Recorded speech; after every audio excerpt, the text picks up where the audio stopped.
안녕하세요, 사비입니다. 어제 제가 가죽 주문했던 게 택배가 왔었는데 그냥 개봉하는 김에 영상으로 그냥 하나 남겨놓을까 합니다. 참고로 지금 제가 혼자 있는 터라 마스크를 잠깐 벗고 얘기를 할게요. 보통은 다 마스크를 쓰고 계속 있는데 이런 거 박스 할 때, 칼로 하실 때 조심하셔야 돼요. 여기 같은 경우는 제가 가죽을 사는 곳 중에 하나인데요. 제가 가죽을 구매하는 곳이 한 몇 개 정도 되지? 한 대여섯 군데 정도 되는 것 같아요. 근데 이제 가죽을 파는 판매점마다 자기들이 취급하는 가죽 종류도 다르고 스타일도 다르고 컨셉도 다르고, 그래서 이제 어떤 가죽에 따라서 여기서 주문할 때도 있고 다른 데서 주문할 때도 있고 그렇게 하고 있습니다. 보통은 저렇게 이제 박스에 좀 많이 오는 편이고요. 박스가 아니면 이제 돌돌돌 말려가지고 그렇게 택배로 보내주시기도 하죠.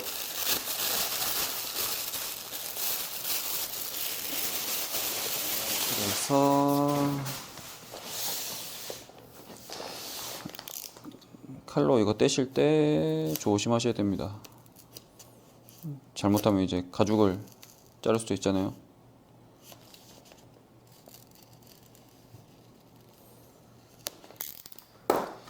이거는 영수증. 영수증에 보면 보통 이제 영수증을 이제 해주시죠. 영수증을 해주시는데 영수증에는 보통 내가 어떤 가죽을 썼는지, 그 다음에 제가 가죽의 사이즈, 평수에 대한 이야기를 올렸던 게 있어요. 그 평수가 적어져 있어요. 그리고 단가, 그리고 뭐 PR 금액이라든지 택배 금액이라든지, 그리고 내가 PR을 하면 얼마로 해서 했는지, 그런 것들을 보통 적어주시는 경우들이 많습니다. 그리고 보통 이렇게 종이로 한번 싸서 주시죠. 저는 한 장 반을 샀어요. 하나는 한 장을 통으로 샀고 하나는 반장을 샀는데, 이게 토스카노라고 하는 가죽 한 장입니다. 이거는 평수가 조금 작은 편이에요. 평수가 조금 작은 편이고, 이게 한 15평? 아까 14평, 15평 정도 됐었던 것 같은데요. 보면 이쪽이 척추선 가운데죠. 이쪽이 가운데고, 가끔 보면 이렇게 이제 상처 부위들이 있는 경우들이 있습니다. 근데 상처 부위가 없는 가죽이 흔치 않아요.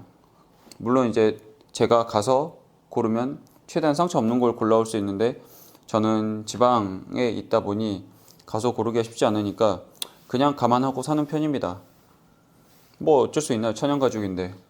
상처가 없는 걸 바라면 흔히 알고 있는 뭐 인조 가죽이나 레자라고 불리우는 그런 걸 쓰는 게 맞다고 생각을 하는 편이라, 천연 가죽이라 무늬가 조금씩 다를 수도 있고 이런 상처나 스크래치가 있을 수 있다고 생각하는 편입니다. 물론 이런 상처가 좀 크게 나면 가죽을 파시는 분께서 이 부위만큼을 가격을 빼주시는 경우들이 꽤 많아요. 그래서 그런 거는 감안하시면 될 것 같고, 그리고 항상 그렇게 하시는 게 아니다 보니 상처가 너무 큰 경우나 그런 경우는 연락을 따로 주시는 경우도 있고요. 특히 저같이 택배로 받는 경우에는. 그래서 그렇게 확인하시면 될 것 같아요. 이 가죽은 베지터블 가죽 중에 뒤집을 수 있는 조금 부드러운 가죽이어서 제가 좀 좋아하는 편입니다. 색감이나 나중에 썼을 때 이렇게 질감 올라오는 것도 참 괜찮고, 그래서 좀 애용하는 가죽 중에 하나예요. 검은색을 다 써서 제가 한 장 주문을 했습니다. 그러면 이거는 돌돌돌 말아놔야죠. 두께는 1.3mm 정도 했어요. 근데 이게 지금 상가죽이라고 불리는 스플릿 레더가 없죠. 독고라고 불리우는. 그건 아마 PR하고 남은 게 정말 얼마 되지 않아서 그걸 그냥 폐기 처분했을 거예요. 버렸을 거예요. 근데 두께가 꽤나 두껍고 그러면 따로 챙겨주시는 경우들이 있습니다. 그리고 나머지 한 장 더. 이거는 제가 반장을 써서 가격대가 좀 있는 가죽이라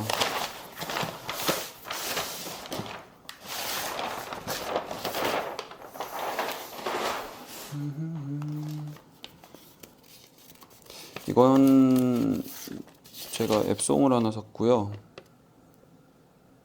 둘 다 평수는 그렇게 많이 차이 나진 않네요. 토스카노가 얘가 한 우리나라 평수 기준으로 한 15평이 좀 안 되고요. 이거는 11평이 조금 넘어요. 11.5, 얘는 14.7 그렇게 되어 있네요. 가죽마다도 다르기 때문에 가끔 내가 조금 비용이 부담이 된다든지 그러면 가죽을 파는 곳에 좀 말씀을 드려서 평수가 작은 것을 달라고 하는 경우도 있고요. 아니면 내가 조금 큰 거를 필요로 한다고 하면 평수가 좀 큰 걸로 챙겨달라고 요청을 하는 경우들이 있습니다. 가죽 한 장 한 장마다 사이즈가 다 다르거든요. 이거는 프레스를 해서 찍은 가죽이라서 전체적으로 크게 이상이 있는 부분이 그렇게 많지는 않은데 여기 찍힘이 조금 있긴 하네요. 뭐 가장자리 쪽이라 별로 신경은 안 씁니다. 이 정도 매우 고른 편이라서.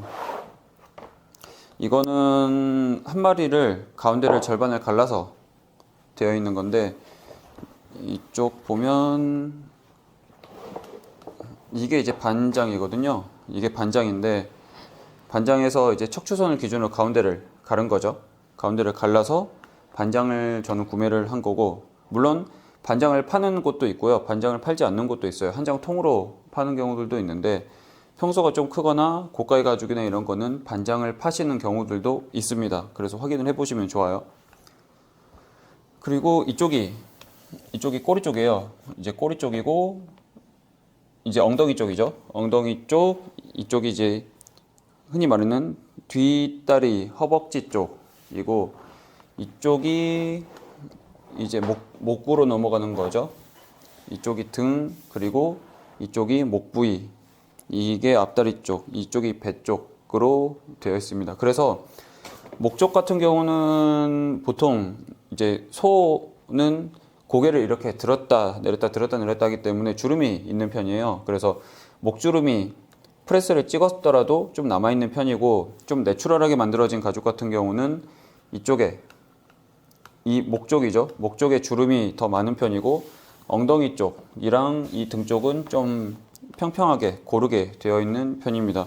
그리고 기본적으로는 벨리라고 불리는 이 배 쪽이 가죽이 더 좋지 않은 편이에요. 왜냐면 소 같은 경우는 항상 배를 깔고 있잖아요. 그래서 이 피부, 뭐 소 가죽이죠. 가죽의 밀도나 이런 게 등 쪽이나 이런 엉덩이 쪽보다는 조금 더 떨어지는 편입니다.